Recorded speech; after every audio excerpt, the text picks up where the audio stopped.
CBS4 exclusive confessions of a real-life con man. Whether posing as a producer for Sony Music or the president of the Miami Dolphins, Jimmy Sabatino has proven to be a master of deception. He even scammed his way into the penthouse suites of ritzy South Beach hotels. And now, though, he's headed to federal prison. But first, he agreed to an exclusive interview with our Jim DeFede. Page 4, James Sabatino. Who is Jimmy Sabatino? It's a complicated question. You owe $16,000 to the SLS Hotel here in Miami Beach. Not what people would probably think. $174,000 to the Hilton Bentley Hotel. I came from a good family. $400,000 to the Resort World Omni Hotel. But I don't think like everybody else. I think different. In September, Jimmy Sabatino was sentenced to 5 years in prison after he was caught scamming some of the biggest hotels in South Florida out of nearly $600,000. It was the latest chapter in a lifetime of cons that have gained Sabatino worldwide notoriety.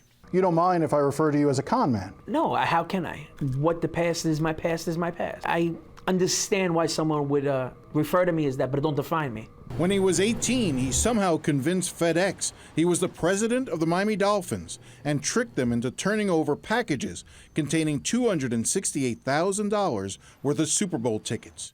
He did 2 years in prison for that crime. Impulse control. I don't think it through. I don't think the ending through. He pulled other capers, conning Nextel out of $1 million in cell phones. But his most reliable targets have always been hotels. It's not as complicated as one might think it was. The reservation manager will receive a phone call. The conversation will be something along the lines of, this is so-and-so from Sony Music. I have a party coming into Miami. We're gonna need to reserve X amount of rooms. He would then send a confirmation email to the hotel's finance department, pretending to be Sony's VP of Finance, James Harvey. In the case of all the hotels in Miami Beach, it was from a Gmail account. Here is one of those emails. We are requesting the direct billing of all charges, that is room tax and all incidentals. The Hilton wrote back eagerly, thank you for the opportunity. I would literally scratch my head in amazement that it worked, that it happened. It defied logic. At the Omni Hilton, he reserved 7 standard rooms and 3 presidential suites for more than 2 weeks. Why so many rooms? To hide all of the room service charges. Basically the greed that they have, and I play off their greed.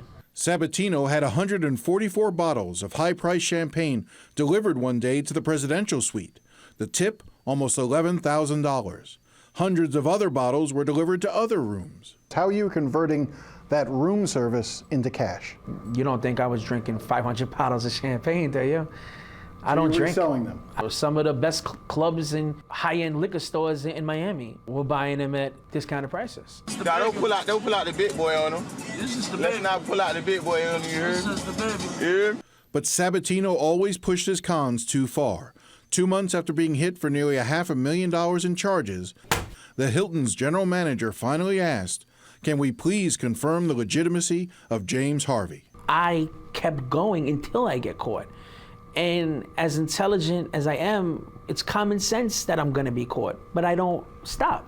Sabatino was arrested a few days later and pled guilty to grand theft and organized fraud in July. In my entire career of being a con artist, I've never stolen anyone's pensions, took anyone's personal money.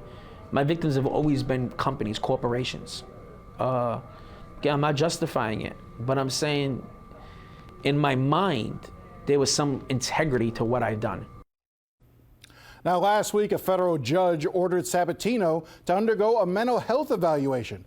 His lawyers said after years of solitary confinement, Sabatino was supposed to receive counseling when he got out of prison last year, but never did. We'll keep you posted.